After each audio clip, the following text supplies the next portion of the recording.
My name is Eleanor Vance. I'm 65 years old, and for most of my life, I was known simply as Aunt Elle, a quiet, unassuming figure in the boisterous, often overwhelming tapestry of the Vance family. I lived in a small, perpetually cluttered apartment above my antique textile restoration shop, Threads of Time, nestled in a historic, yet often overlooked part of Richmond, Virginia. If you met me today, you'd likely see a woman with a kind smile that rarely leaves her face, spectacles perched on her nose, and hands that, despite their age, possess an extraordinary dexterity and sensitivity from years spent meticulously mending delicate tapestries and restoring faded heirlooms. Her clothes might be simple, practical, often with a faint scent of beeswax and old linen, but her eyes sparkle with an inner light, a quiet strength that has been forged through decades of understated perseverance.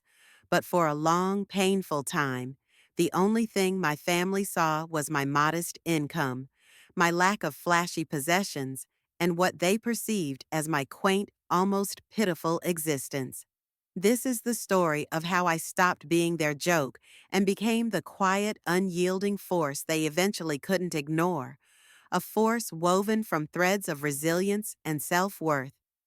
My brother Richard Vance was the patriarch of our family, at least in his own estimation, and by the measure of his immense financial success. He was a self-made man, a successful real estate developer whose fortune was built on towering structures of concrete and gleaming glass that aggressively pierced the skyline of downtown Richmond. He exuded an aura of boundless confidence, bordering on arrogance, and measured success solely by tangible assets. His wife, Beatrice, was a woman of impeccable, if ostentatious taste, and even more impeccable disdain for anything that didn't gleam with new money or carry a designer label. Her days were filled with charity galas, expensive spa treatments, and the relentless pursuit of social status. Their two children, my niece Chloe, 32, and nephew Liam, 28, were almost perfect, if somewhat exaggerated reflections of their parents, relentlessly ambitious, unapologetically materialistic, and utterly convinced of their own inherent superiority. They lived in a sprawling mansion in the exclusive manicured suburbs of Riverbend, a world away from my dusty, fabric-filled haven, both geographically and philosophically. Their lives were a symphony of designer brands, foreign cars, and exclusive memberships, a stark contrast to my quiet life of meticulous craft. My textile restoration business was not just a profession, it was my profound passion, my calling. I had inherited a deep love for fabrics and their intricate stories from my grandmother, a gentle, wise woman who was a master seamstress. She taught me not just the stitches, but the patience required to bring beauty back to worn-out things, the understanding that every faded patch and torn seam held a piece of human history, a whispered memory. Each thread, each meticulously selected dye, held a fragment of the past, and I found profound satisfaction in meticulously restoring them, imagining the lives they had touched, the hands that had woven them. It wasn't a lucrative profession by Richard's standards, nor did it offer the dizzying returns of real estate, but it sustained me comfortably and brought me immense, quiet joy. My shop was a sanctuary, a haven filled with the earthy scent of aged linen, the comforting aroma of beeswax, the quiet hum of my antique sewing machine, and the soft, warm glow of my work lamp casting intricate shadows on the walls lined with spools of thread. I loved the solitude, the quiet intellectual challenge of my craft, but even more, I longed for the warmth of genuine family connection, a feeling I rarely, if ever, found with the Vances. I always felt like an outsider looking in, an unwanted curiosity. The incident that truly catalyzed my change, that shifted the very foundation of my perspective, happened during Richard and Beatrice's annual Christmas Eve dinner. It was always a forced affair, a yearly ritual of thinly veiled condescension, awkward small talk, and a silent, uncomfortable competition of who had achieved more, acquired more, flaunted more. I'd just gotten off a long, particularly demanding day, restoring a priceless pre-Civil War quilt, a delicate piece commissioned by the Virginia Museum of Fine Arts. My hands ached from hours of minute, painstaking stitches, but my spirit was incredibly content, filled with the satisfaction of a job beautifully done. Despite my exhaustion, I had hurried to pick up a specially ordered artisanal plum tart from a celebrated French bakery downtown. A small, thoughtful contribution, I believed, a gesture of affection rather than a display of wealth. When I arrived at their sprawling mansion, its facade ablaze with thousands of twinkling fairy lights, the air inside was already thick with the heavy, rich scent of roasted duck, expensive perfumes, and the incessant clinking of crystal glasses. The house itself seemed to hum with an artificial cheer. Chloe, draped in a shimmering, undoubtedly exorbitantly priced designer dress, was already 2 glasses into some rare, aged French wine, scrolling through social media on her latest smartphone and giggling loudly at something on the screen. Liam, impeccably dressed in a tailored suit, was loudly complaining to his mother about the painfully slow delivery of his new, custom-ordered luxury sports car, a model I vaguely recognized as costing more than my entire shop and apartment combined. I quietly set out my plum tart on the already overflowing dessert table, a table laden with ostentatious cakes and pastries from the city's most exclusive patisseries. I felt like an interloper, a small, unassuming bird among a flock of brightly plumed peacocks. I didn't say much. I rarely did when they were in one of their moods, caught in their own self-important bubbles, their conversations revolving exclusively around their world of affluence.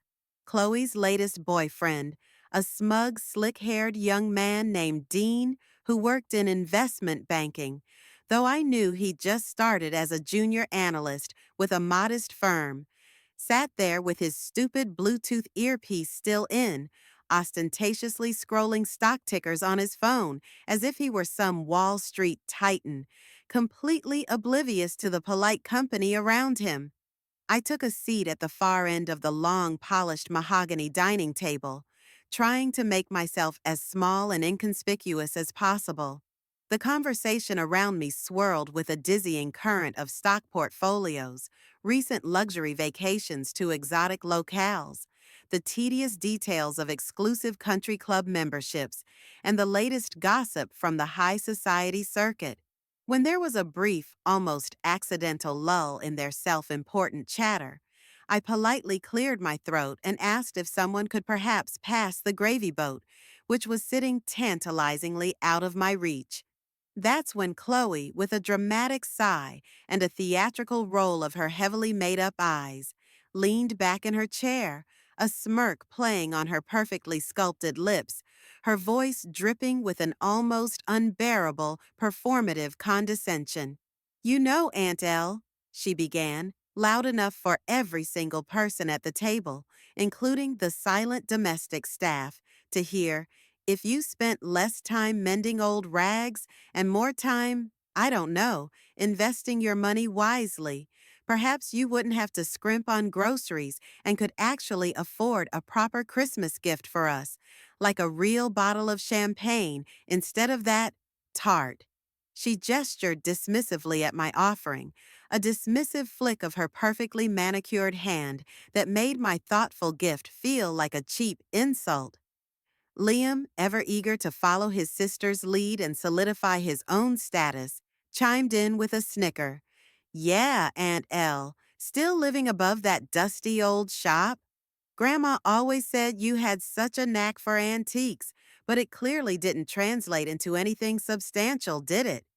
He chuckled, a cruel, mocking sound, and Dean, like a well-trained dog on cue, chuckled too, though he didn't seem to understand the nuance of the insult, simply following the lead of the group. Beatrice offered a faint, almost imperceptible smile of approval, a silent endorsement of her children's cruelty. Richard, my own brother, the man who was supposed to be my kin, my protector, merely took a slow, deliberate sip of his expensive wine, a faint, almost imperceptible smirk playing on his face, his eyes betraying a hint of amusement at my humiliation. He said nothing to defend me. His silence was louder than their words, a deafening declaration of his complicity, his indifference to my pain. It was a betrayal that cut deeper than any insult. I just sat there, my hands clasped tightly in my lap, trying desperately to pretend it didn't hurt. But it did. It hurt like hell. The exquisite food on my plate suddenly tasted like ash. My throat constricted, making it impossible to swallow. I've spent my life trying to make things work with what little I had, raising myself after our parents passed away tragically young, building my business thread by thread, painstaking thread, stitch by painful stitch, always trying to be there for them, offering support, advice, and quiet understanding, even when they didn't appreciate it. I had been their rock during various family crises, the one who listened without judgment when their lavish lives hit a snag, the one who offered quiet support and practical, grounded solutions that their money couldn't buy. I had even quietly loaned Richard a substantial sum of money in his early struggling days as a fledgling real estate agent, money I never saw back and never even dared to mention. And this public humiliation, was my reward. That night, lying in my small, familiar bed above the quiet shop, the cruel words replayed in my mind like a broken record, an endless, tormenting loop. Mending old rags didn't translate into anything substantial. The cold dismissal in their voices, the utter lack of respect, the crushing weight of their contempt. I looked around my cluttered little apartment, at the stacks of antique fabric waiting for restoration, the unfinished projects carefully draped over chairs, the comforting scent of lavender and old wood that usually brought me solace. This was my life, my passion, my sanctuary, my quiet triumph, and they saw it as nothing, utterly worthless. Tears, hot and bitter, finally spilled down my cheeks, soaking my pillow. I cried until exhaustion claimed me, drifting into a restless sleep filled with echoes of their laughter. But as the tears dried with the first rays of dawn, something hard, resolute, and unyielding began to form within me, a core of steel where only hurt had been before, a quiet, burning resolve. I was done being their joke. I was done being invisible.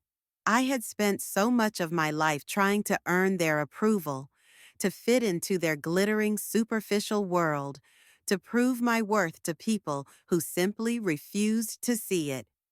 And it had all been for nothing. A profound realization settled over me. My true worth wasn't something they could bestow or take away. It was inherent in my hands, in my heart, in the painstaking stitches I wove, in the quiet wisdom I had cultivated over decades.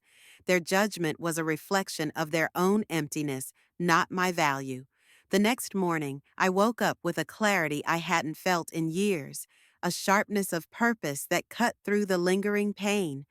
I walked to the cracked mirror in my bathroom, looking at my tired eyes and the silver strands in my hair, seeing not a defeated woman, but a survivor, a woman on the cusp of a new beginning. "Eleanor," I whispered, my voice firm and low, "you are done. Done bending, done breaking, done seeking validation from those who only seek to diminish you." I started small, as was my nature. I was inherently good at organizing, meticulously so. Excellent, in fact. Years of inventorying delicate fabrics, managing complex client commissions, and navigating the intricate details of historical restoration, had honed that skill to a razor's edge. I took all my financial statements, decades of meticulous records meticulously kept in a worn leather-bound ledger, and started categorizing every single expense, every income stream, every small, careful investment I had made. It was tedious, painstaking work, but it was profoundly cathartic. As I charted the numbers, I realized that while I wasn't rich by Richard's definition, I was incredibly frugal, resourceful, and financially prudent.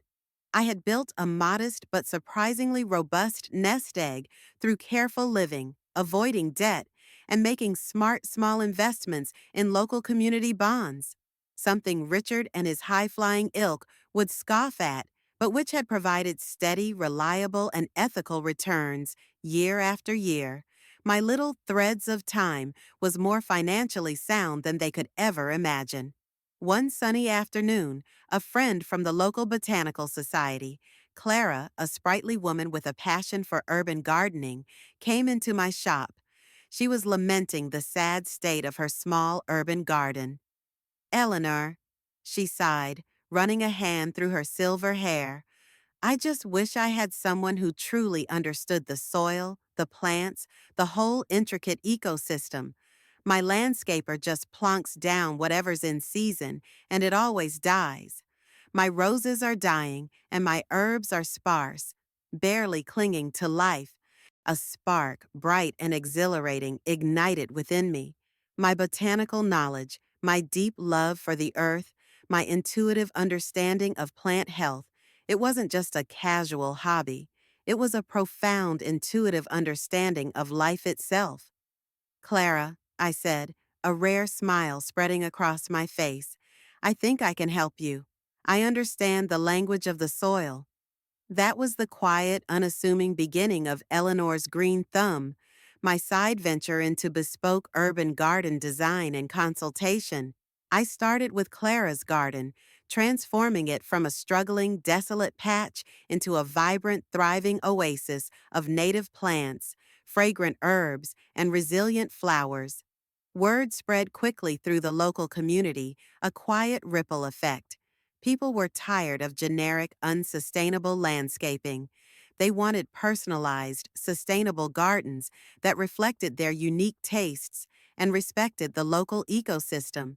My deep knowledge of native plants, soil composition, natural pest management, and the subtle art of seasonal planting, combined with my artist's eye for aesthetics and design, was a unique and highly sought-after combination. I started consulting for small businesses, local restaurants wanting fresh herb gardens for their kitchens, and individuals yearning for a green sanctuary in their limited urban spaces. Each successful project brought me a renewed sense of purpose and genuine satisfaction. The money started to trickle in, then flow, then steadily grow.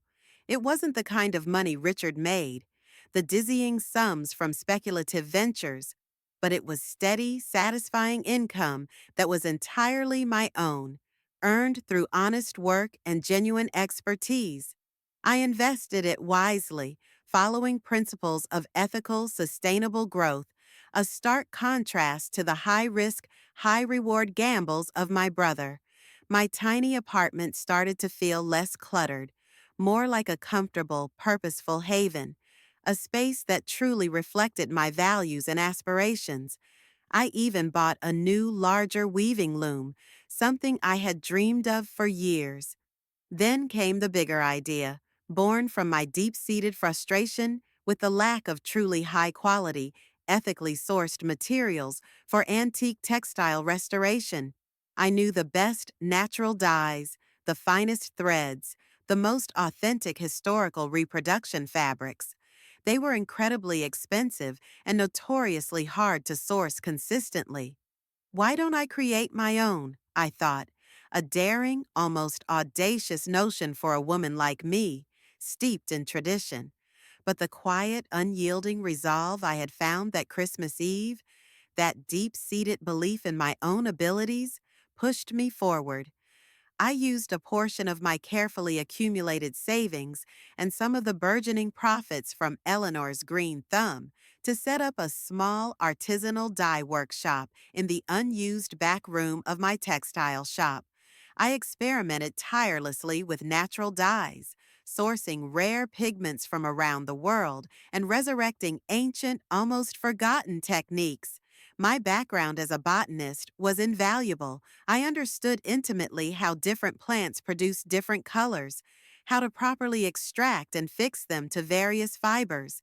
It was a painstaking, often frustrating process, filled with trial and error, but the results were breathtaking. My hand-dyed silks and linens, with their subtle, complex colors and incredible richness of texture, quickly gained a reputation among discerning textile artists and high-end interior designers. Vance Botanical Dyes became a niche luxury brand, sought after for its unparalleled quality and unique aesthetic. My network grew exponentially. I started attending prestigious high-end craft fairs and art exhibitions across the country, where my unique dyes and meticulously restored textiles garnered immense attention and admiration. I met museum curators, renowned fashion designers, and influential interior decorators, all eager to work with me, captivated by the story behind my work. My name, Eleanor Vance, which had once been synonymous with poor relation in my family, was now whispered with reverence and respect in prominent art and design circles. My work was featured in prestigious magazines like Architectural Digest and Textile Art Quarterly. I even received a highly anticipated inquiry from the Smithsonian Museum, interested in commissioning me for my specialized restoration techniques for a fragile, invaluable colonial-era flag.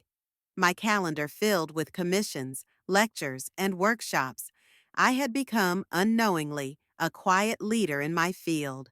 Meanwhile, back in the manicured, exclusive enclaves of Riverbend, the Vance family's glittering world began to show severe cracks. Richard's real estate empire, built on aggressive speculation, unsustainable debt, and inflated values, started to buckle under the weight of a shifting market, rising interest rates, and some highly questionable, almost fraudulent financial dealings that were slowly being investigated by federal authorities. His projects stalled, his debts mounted, and his reputation began to erode.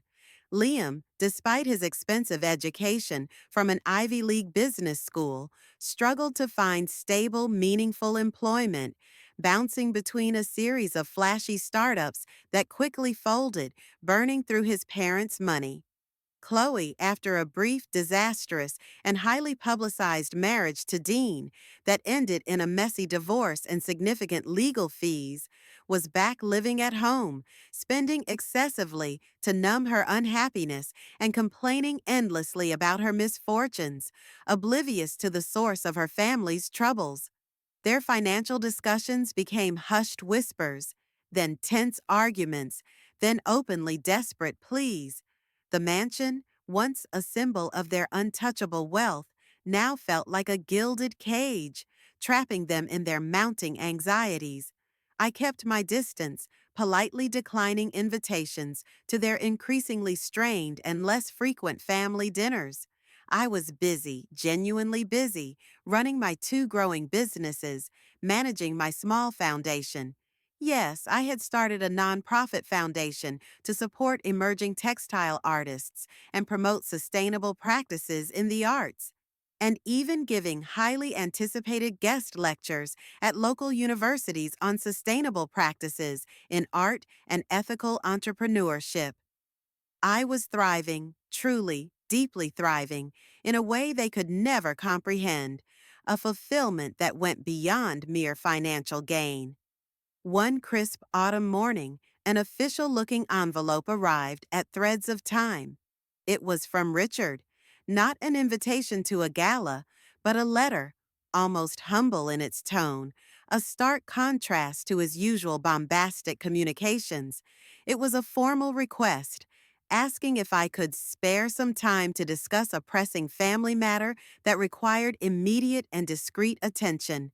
My instincts screamed danger, a warning bell chiming softly in my mind, but a flicker of the old familial longing, and perhaps a deep-seated curiosity about the extent of their predicament, compelled me to agree. It was time to face them, not as the old Eleanor, but as the woman I had become.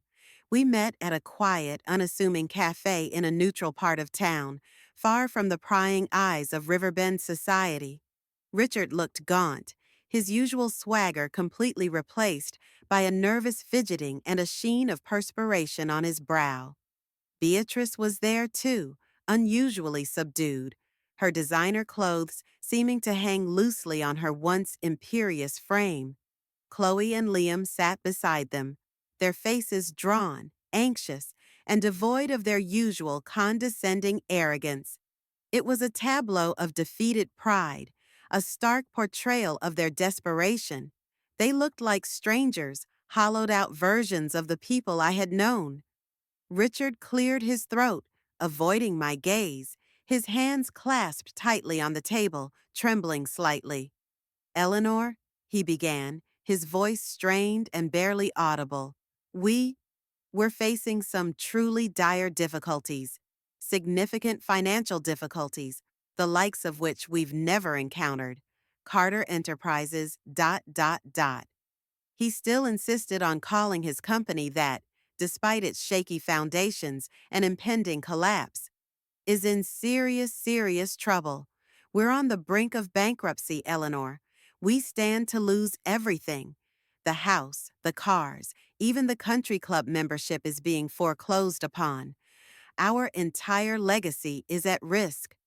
He paused, taking a ragged breath, as if expecting me to offer immediate sympathy or a lifeline. Beatrice, her voice surprisingly soft and tinged with a raw vulnerability I had never heard before, chimed in. "We've exhausted all our options, Eleanor. We've tried every bank, every investor. They won't lend us anymore. Our assets are frozen. Our reputation is in tatters. We thought, perhaps, with your recent highly publicized success with Vance Botanical Dyes and your textile work, that you might be able to help us." Her words trailed off, a hint of desperate, almost pleading hope in her eyes, a look I found almost unsettling. Chloe, ever direct and lacking in subtlety, finally blurted out, her voice cracking slightly. "Aunt Elle, we need a loan, a big one, enough to tide us over, to restructure Dad's company and save the mansion. You've clearly done incredibly well with your fabrics and plants. You're rich now, aren't you?" The condescension was still faintly there, a faint, almost imperceptible echo, but now it was tinged with a desperate, raw plea that softened the sharp edges of her usual disdain.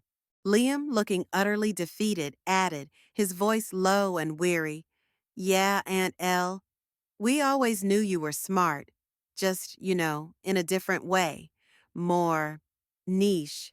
But now that you're successful, maybe you could help us out. We're family, after all. Blood is thicker than water." I looked at them, truly looked at them, allowing my gaze to linger on each face, seeing the fear, the desperation, the crumbling of their carefully constructed world, the same faces that had mocked me, dismissed me, made me feel like nothing more than a dust mote in their glittering universe. And now they needed me, utterly and completely dependent on my quiet strength. The irony was a bitter taste on my tongue, a flavor of poetic justice. The old Eleanor, the one who craved their approval, who desperately longed to belong, would have leapt at the chance, eager to prove her worth, to be their savior. But that Eleanor was gone, transmuted by years of quiet resilience and self-discovery. I took a slow, deliberate sip of my herbal tea, allowing the silence to stretch, allowing them to squirm in their discomfort, to feel the full weight of their vulnerability. "Family," I repeated, my voice calm, almost detached. yet carrying an undeniable resonance. Yes, family. I recall that word being used quite selectively over the years, primarily when there was something to gain or when a convenient scapegoat was needed. I saw a flicker of profound discomfort, even shame in Richard's eyes. Beatrice winced.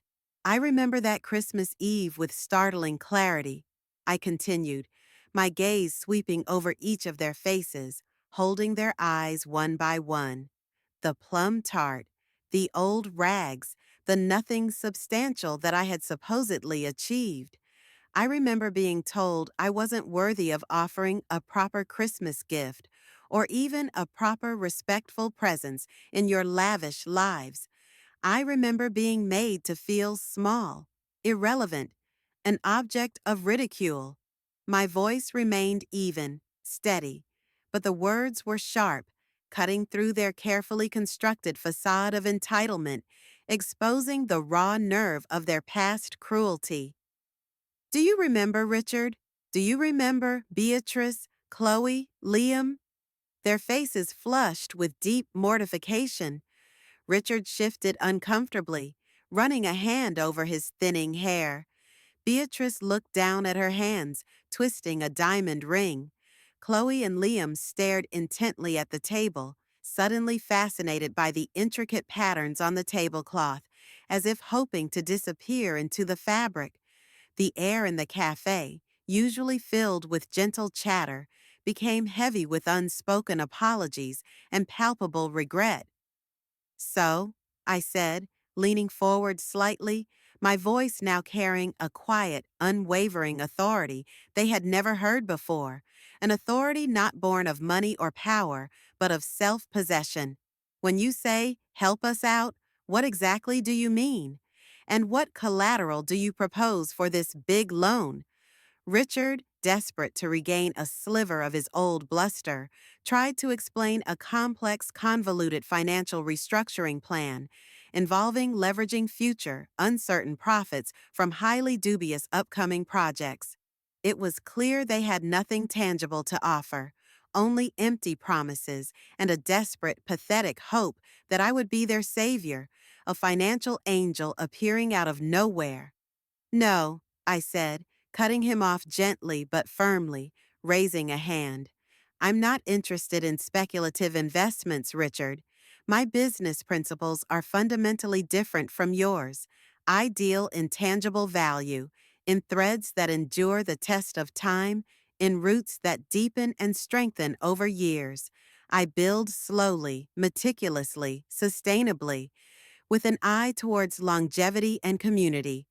Your empire, Richard, was built on a different philosophy, on quick gains and risky ventures, and it seems to be crumbling around you, quite predictably. Beatrice whimpered slightly, a sound of genuine despair.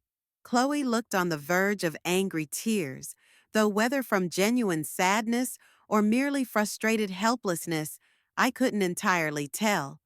Liam buried his face in his hands. However, I continued, watching their eyes snap back to me, alight with a flicker of renewed hope. I believe in community. I believe in second chances for those who are willing to truly change, to embrace a different path. Your family's downfall, while perhaps justly deserved for your past actions, will impact many innocent people.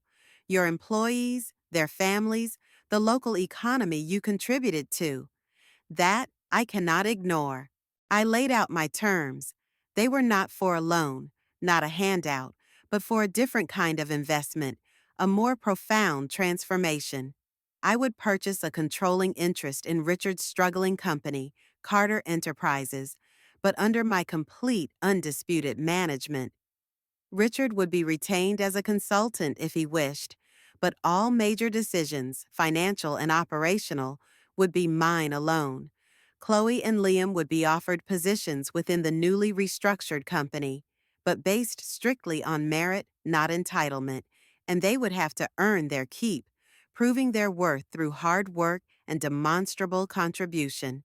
More importantly, a significant portion of the company's future profits would be explicitly redirected to community development projects, rebuilding neglected neighborhoods, establishing vocational training centers for skilled trades, perhaps even textile arts and sustainable gardening, and supporting local small businesses that had been overlooked or stifled by Richard's past ventures.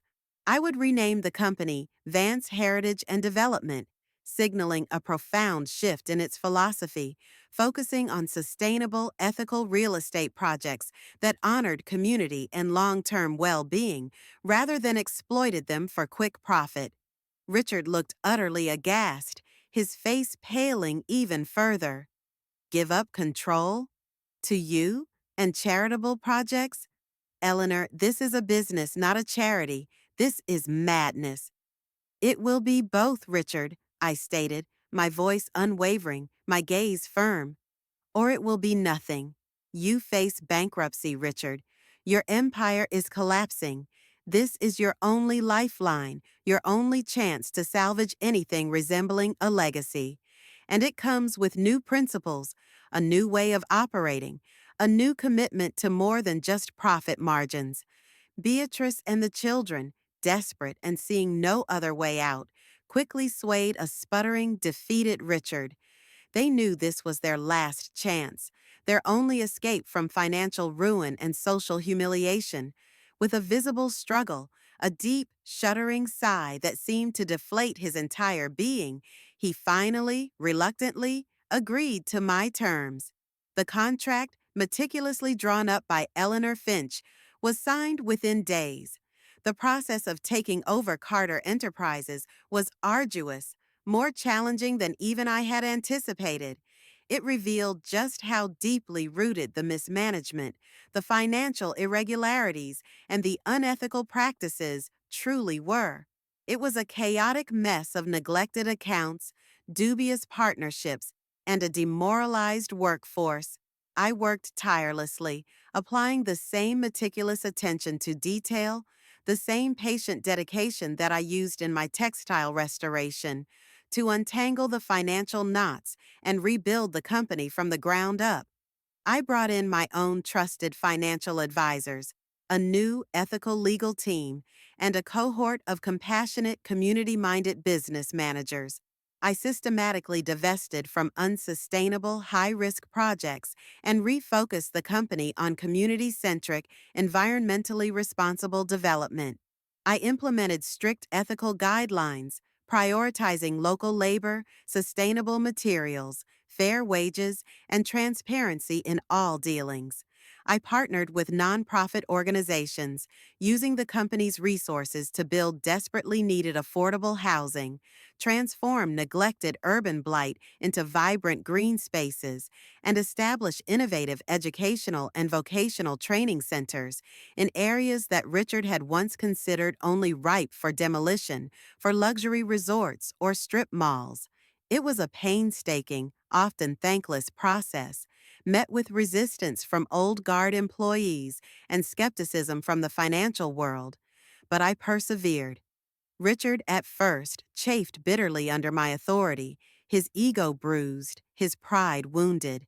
He tried to undermine my decisions, to cling to his old ways. But as the company slowly began to stabilize, regain trust, and even gain a new, more reputable standing in the community, he gradually, grudgingly, began to respect my decisions, witnessing the tangible positive impact of my approach. Chloe and Liam, initially resentful and expecting their privileged status to continue, found themselves in roles where they actually had to work, to learn, to contribute in meaningful ways. Liam, surprisingly, discovered a genuine knack for urban planning and sustainable development, using his analytical skills for genuine good. Chloe, to my amazement, excelled at community outreach and marketing, using her social skills not for superficial events, but for genuine good, building bridges with local residents and organizations. They were changing slowly, imperfectly, but visibly. My textile business, Threads of Time, continued to thrive, its reputation bolstered by my increasing public profile, and Eleanor's green thumb blossomed into a respected force in urban ecological design. I found a deep, profound satisfaction in this new chapter, not from accumulating vast wealth or power, but from rebuilding, from creating, from contributing something meaningful to the world around me. My office, now in a modest but comfortable space within the newly renovated Vance Heritage and Development Building, had a small, vibrant herb garden on the windowsill, a constant, fragrant reminder of my true roots and the principles that guided me. Right beside my computer, I hung a small, beautifully restored antique tapestry, a piece I had worked on for months, filled with intricate patterns and vibrant colors, symbolizing the broken threads of my life, painstakingly rewoven into something stronger, more beautiful, and infinitely more purposeful. My story doesn't end with my victory over their disdain or inheriting control of a floundering empire. It ends with a lesson I learned through years of quiet pain and profound struggle. A true legacy isn't just about assets or prestige, about the height of your buildings or the size of your bank account. It is about truth, about seeking justice, about unwavering resilience, and most importantly, about your responsibility to the community that nurtures you. I found a way to forgive my family, not because they fully deserved it or offered a complete heartfelt apology, but because I needed to let go, to free myself from the bitterness and resentment that had once threatened to consume me, to create a space for peace within my own heart. I learned not to let their past opinions or their superficial judgments define me, and I cherished the values my grandmother and my quiet, purposeful life had instilled in me: resilience, kindness, integrity, and an unwavering faith in a better, more interconnected world. Richmond, the city that had once confined me to its overlooked corners, where my humble shop was a mere speck in the shadow of Richard's gleaming towers, was now the place where I rediscovered myself and built a new legacy, not just for the Vance name, but for the generations to come, for the community that had quietly supported me all those years, the ordinary people whose lives were touched by the work I now oversaw. I often sit in my carefully tended garden, or in the peaceful quiet of my textile shop after hours, watching the sun set, feeling the gentle breeze on my face, the scent of lavender filling the air. I'm no longer Aunt Elle, the family joke.